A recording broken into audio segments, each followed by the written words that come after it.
Hey now! What's up, everybody? My name is Mike Brown, aka ReviewKingMB, and oh yes, I just got done watching the season 4 finale of Arrow. This episode was titled Schism, and man, oh man, I feel like I've been going through many schisms while watching this season. Because let me just come out and say it. It makes sense to get it all out there in the open right from the start. This season of Arrow has sucked. It has. I tried to be optimistic at the very beginning of the season because I thought they were going for a lighter tone. I thought Oliver was going to be a much more fun and likable character. But the deterioration of these characters, of this plot, of these relationships, of this Olicity relationship has taken over the show, has taken over this season, and it's driving me insane. I can't believe how disappointed I was with this season. But let's start with this episode and how it began. We see Damien Darhk storms into the apartment who I thought was Thea's house, but then it somehow became Oliver's house, and then now it's somehow Felicity's house. When did that happen? How did that happen? Like, when they broke up, how did she end up with this pretty sweet apartment? I don't know. I sort of missed all of that, but Darhk is here, and I will admit the shot where he put his hand out and somehow brought forth Felicity's mom towards him, like with the force, it seemed like. That was really cool. Of course, he's threatening to kill Felicity's mom if she doesn't help him with these nuclear bombs and whatnot. Oliver and Diggle come in and they have a big shootout, which was fine. And then Thea shows up with Dark's daughter threatening to kill her, and that's what stops him. And then he just magically disappears, vanishes with smoke. And I kind of thought, like, wow, for as powerful as he is, Darhk, as easily as he could have killed everybody in this room, once he had his daughter, he just left.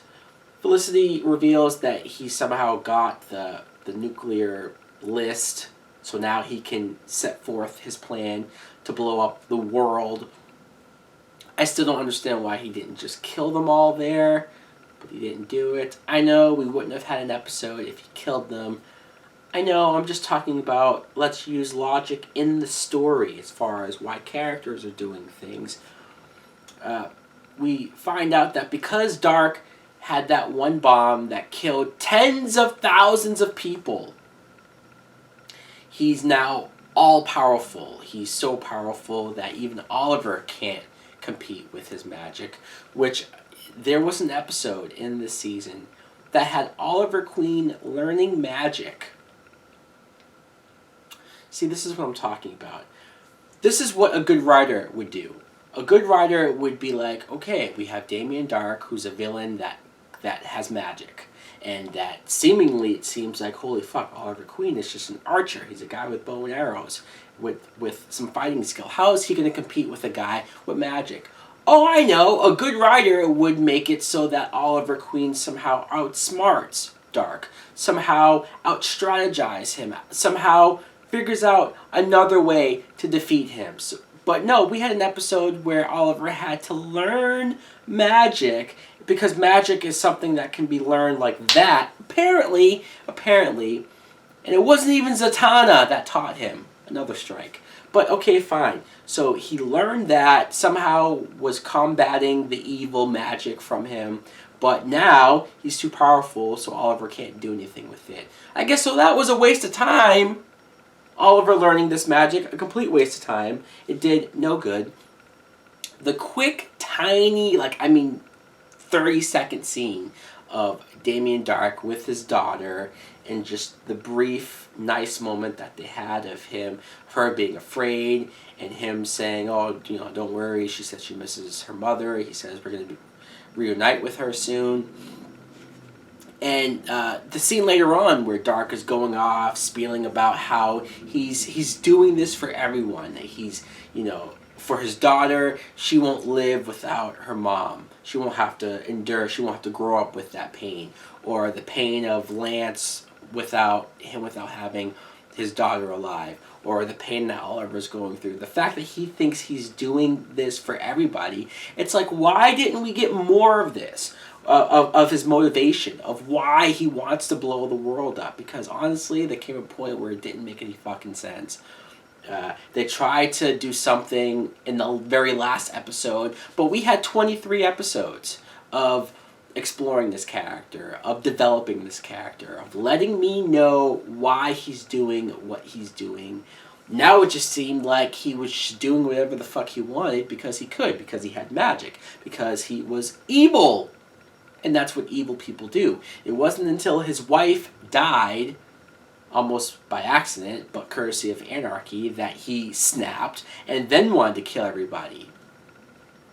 So yeah, that's our villain. Neil McDonough is a great actor, and I love that they had him as the villain, but what a wasted villain Dark ended up being. The scene where the Hive soldiers ambushed the Arrow Cave and they had a big shootout and a bunch of stuff got destroyed. That was cool. Look, I will not hold this against Arrow as far as the action goes. The action has always been on point. Great choreography, great effects when it comes to action. There was one scene a couple episodes ago where Green Arrow and Diggle were in that weird underground lair where all the people were going to live when the bombs went off. Yeah, that side plot was very weird, but I won't even get to it. But the scene of them running and then the guards shooting at them, chasing them, and the one long continuous shot, like, it was cool. The action is always cool here. Again, it's just the writing I have problems with. Now, Oliver gives this big giant speech to the city, trying to inspire them to stand up to Dark and that they can survive this, endure this. And okay, it was a decent speech. I mean, but let's be honest, was it the greatest speech you ever heard? It just sort of seemed like if I was there and I heard a billionaire playboy type character like Oliver Queen giving this speech, I'd be like, really? Really, dude? Because you've been living the life. Of course, that's the city's perspective. They don't know he's Green Arrow saving everybody. I just didn't really think it was all that special of a speech. I can't even remember specifically what he said, besides the fact that, oh, we survived the undertaking, we survived this, and we survived that. We can survive this too. And it's like, oh, okay, cool.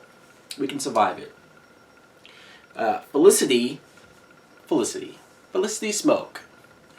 Boy, do I love this character. Look, this is nothing against the actress. She's still super cute, and she tries to have her moments of being goofy and quirky, which worked in the first 2 seasons, but now it doesn't work anymore. The moment later on, at the end of the episode, where she's trying to be, like, funny, and she's like, oh yeah, original OG gangsters, and it's like, you don't make me laugh anymore. You don't make me laugh anymore because these writers have stripped this character down to this annoying, needy, just overly dramatic type of a love interest character for Oliver. And then it comes right down to the fact that they killed Laurel Lance off because they wanted Oliver and Felicity to be the focal point of a romantic relationship. And like, originally when they killed Laurel, I was surprised, I was shocked, a little upset, but I was going to give them the benefit of the doubt and said, okay, well, let's see what happens with this. And you know what happened? The next episode, they had a 15, 16-year-old girl dress up like Black Canary. Like, what the fuck is going on with this show? Seriously. There's no direction. I feel like they're just spinning their wheels and they're just throwing shit out there left and right. So now that I've seen what they've done with the death of Laurel Dinah Lance, it's disgusting. It's disgusting that's what I guess the plan is for this, to just get rid of Black Canary because fuck her, right? It's just a Black Canary, no big deal. And okay, so Felicity, like I said, the reason why I brought her up was because she has to go and talk down her ex-boyfriend hacker guy who is still alive. Why, I don't know. And you find out there's a bullet inside of him that Dark is somehow controlling with his magic from I don't know how far away. And if he doesn't continue these nuclear bombing, hacking, whatever, he'll kill him. But yet, if he actually goes through with this nuclear hacking bombing, he'll die anyways. So why is he doing this? Like, really? Okay, well, Felicity somehow, of course, because every guy likes Felicity, I guess, she talks him down, so he lets himself die. She then comes in, her and Curtis overwrite the bombs, and they do what they gotta do. Then we see the city. The city, because of Oliver's big, great speech, the city has decided to step up to dark. And it was like that scene in the first Spider-Man movie. If you mess with Starling City, you mess with all of us. Yeah, get away from him. And sure, super corny, super cheesy, but look, that wasn't the worst thing. It wasn't. It was fine. I mean, the idea of the city backing up Green Arrow is a good enough idea. Of course, you have Dark and his soldiers running up against Oliver and the people. Very reminiscent of Dark Knight Rises. Anybody, with the cops and the League members running towards each other in the city, having a big, huge fight. We got that here. Fine. Okay. You know, I'm not gonna go crazy about that. It was fine. The action again was fine. What I want to mention briefly, very briefly, is the island flashbacks. Man, oh man, has the island flashbacks gone to shit.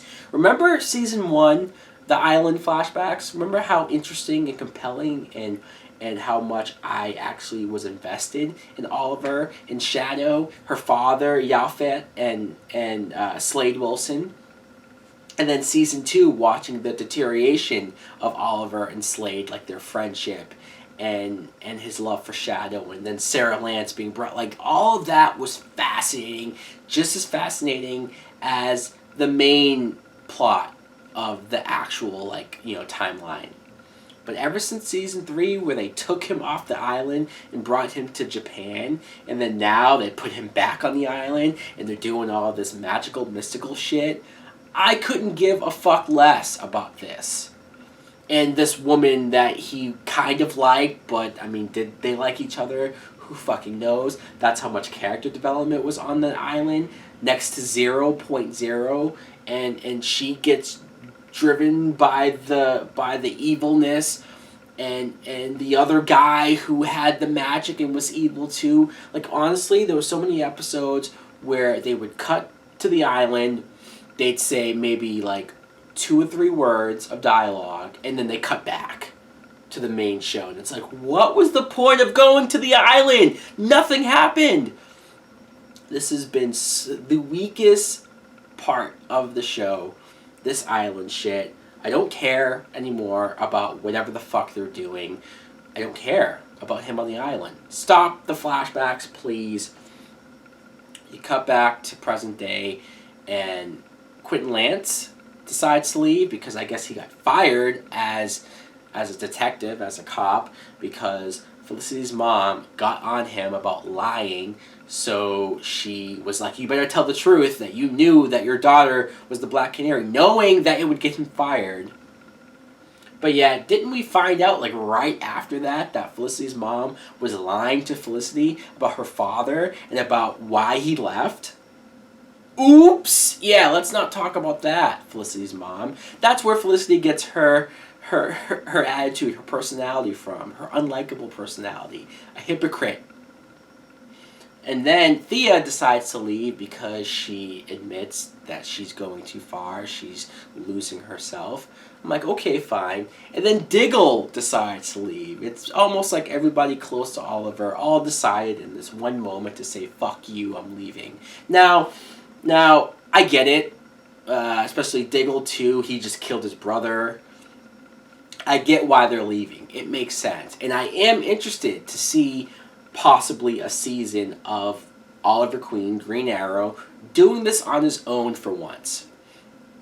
I think that could be interesting. I think that's one of the only things you can do to really get this back to the basics, get this back to more intimate, more personal, not go so grandiose with the fucking nuclear missiles. Like, that was too big for an Arrow season. It was too convoluted.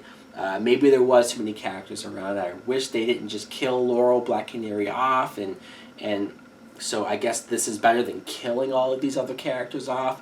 But the one caveat is that, guess who's sticking around? Felicity! Even she said, I'm not going anywhere, I'm staying here. It was almost like she was saying that to everybody in the audience who hates her character now.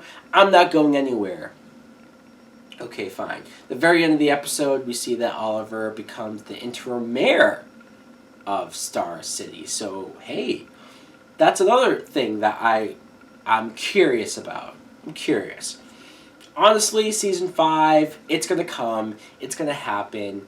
Fine. Obviously, I'll watch it because Arrow used to be a show that I loved. But this past season has beat the shit out of me. It really has. Emotionally, physically almost. I'm so down on this show. I love Flash so much more. There's other shows I'm more interested in. But who knows? Let me know in the comments below if you think I'm being too harsh, if you enjoyed Season 4, or if you agree with me that Season 4 sucked. Thanks for watching. Like, comment, subscribe. Later!